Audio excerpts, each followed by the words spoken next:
আচ্ছা, আমাদের যে স্নায়ু পরিবহন হয় সেই স্নায়ু পরিবহনের যে পদ্ধতি সেটা হচ্ছে দুটো নিউরনের মাঝখানে যে ফাঁকা স্থান থাকে তাকে বলা হয় হচ্ছে সাইন্যাপস। এটা হচ্ছে প্রথম নিউরন, যাকে আমরা ইংরেজিতে প্রি সাইন্যাপটিক নিউরন বলবো। প্রি মানে আগে, আর পোস্ট মানে হচ্ছে পরে। যেটা হচ্ছে পরে যে নিউরনটা থাকে তাকে আমরা বলবো হচ্ছে পোস্ট সাইন্যাপটিক নিউরন। এই দুটোর মাঝখানে যে ফাঁকা স্থানটা থাকবে তাকে আমরা বলবো হচ্ছে সাইন্যাপটিক ক্লেফট। আর এই যে স্ফীত অংশটা, এই স্ফীত অংশটাকে আমরা বলবো হচ্ছে সাইন্যাপটিক নব। তো এই সাইন্যাপটিক নব অঞ্চলেই মেনলি যখন উদ্দীপনাটা পরিবাহিত হয়ে আসে তখন কি হয়, উদ্দীপনাটা পরিবাহিত আসার পর এখানে মেমব্রেনের যে ভেদ্যতা, সেই ভেদ্যতার বা ঝিল্লির যে ভেদ্যতা সেটার একটু পরিবর্তন ঘটে। ফার্স্ট অফ অল এখানে যে ক্যালসিয়ামগুলো বাইরের যে ফ্লুইডের যে ক্যালসিয়ামগুলো থাকে এবং সোডিয়ামগুলো থাকে, সেই সোডিয়াম আর ক্যালসিয়াম এর মধ্যে প্রচুর পরিমাণে প্রবেশ করতে থাকে। এই সাইন্যাপটিক নবের মধ্যে কিছু থলি থাকে, সেই থলিগুলোর মধ্যে নিউরোট্রান্সমিটার থাকে।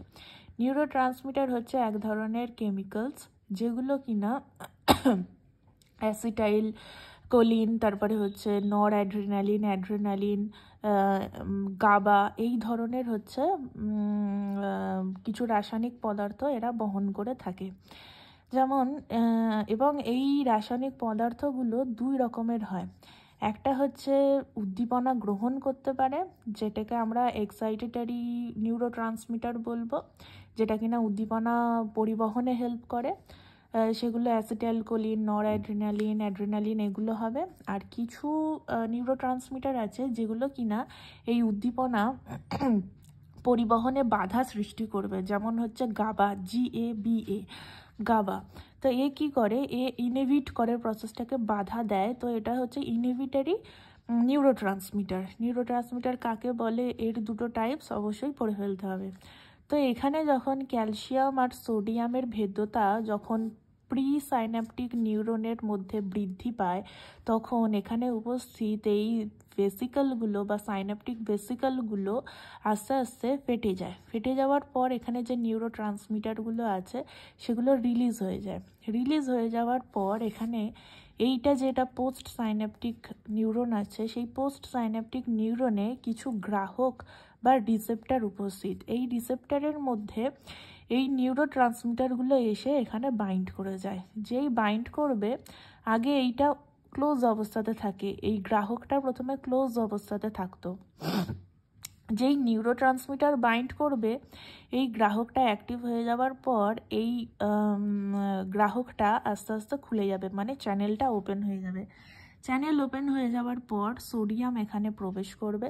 সোডিয়াম প্রবেশ করার পর উদ্দীপনাটা এই প্রি সাইন্যাপটিক নিউরন থেকে পোস্ট সাইন্যাপটিক নিউরনে এখানে উদ্দীপনাটা পরিবাহিত হয়। আচ্ছা, এখানে দুখানা টার্মস আমাদের জানতে হবে, ইপিএসপি আর হচ্ছে আইপিএসপি। ইপিএসপি মানে হচ্ছে এক্সাইটেটরি পোস্ট সাইন্যাপটিক পোটেনশিয়াল, মানে এখানে উদ্দীপনা পরিবাহিত হচ্ছে।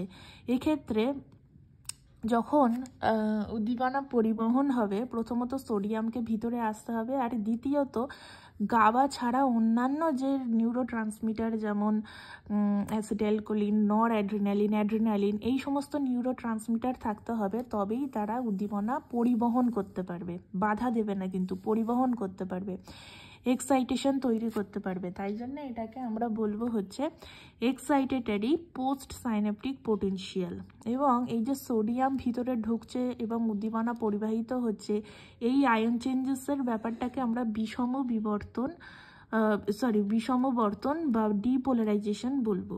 আরেক ধরনের হয়, সেটা হচ্ছে আইপিএসপি, যেটা হচ্ছে ইনহিবিটরি পোস্ট সাইন্যাপটিক পোটেনশিয়াল। এই ইনহিবিটরি পোস্ট সাইন্যাপটিক পোটেনশিয়ালে কি হয়, এখানে যেহেতু উদ্দীপনাতে এখানে একটা বাধা সৃষ্টি হচ্ছে এবং এক্ষেত্রে গাবা হচ্ছে মেনলি নিউরোট্রান্সমিটার হিসাবে কাজ করে। এই গাবা কি করে, এখানে উদ্দীপনা পরিবহনে বাধা সৃষ্টি করে, উদ্দীপনা পরিবাহিত হতে দেয় না, ইনহিবিট করে। এই জন্য এটাকে ইনহিবিট পোস্ট সাইন্যাপটিক পোটেনশিয়াল বলা হয়।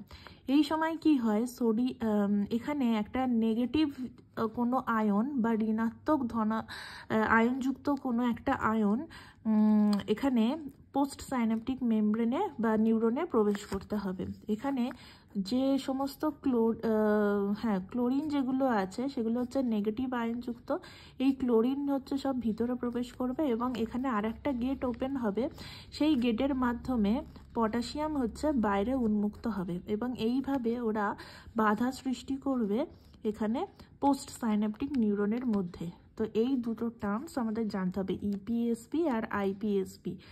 ইপিএসপিতে সোডিয়াম ভিতরে প্রবেশ করে, এই যে সোডিয়াম এইভাবে ভিতরে প্রবেশ করছে। আর আইপিএসপিতে কি হয়, এখানে হচ্ছে গাবা কাজ করে এবং এখানে উদ্দীপনায় বাধা সৃষ্টি হয়। এখানে ক্লোরিন অর্থাৎ ধনাত্মক আধানযুক্ত কোনো আয়ন এখানে পোস্ট সাইন্যাপটিক নিউরনের মধ্যে প্রবেশ করতে হবে এবং কে প্লাস এখান থেকে বেরিয়ে যায়। এবং এই যে আয়নের চেঞ্জেসটা, এই চেঞ্জেসটাকে আমরা বলবো হাইপার পোলারাইজেশন বা অতি সমবর্তন। তো এইভাবেই আর কি, এটা বাধাদানকারী প্রসেসটা না বললেও হবে, মেনলি উদ্দীপনা কি করে পরিবাহিত হয় এটাই কোয়েশ্চেনে আসে। তো এই সোডিয়ামটা এখানে ট্রান্সফার হচ্ছে, এইভাবেই উদ্দীপনা পরিবাহিত হচ্ছে, এটা বললেই হবে।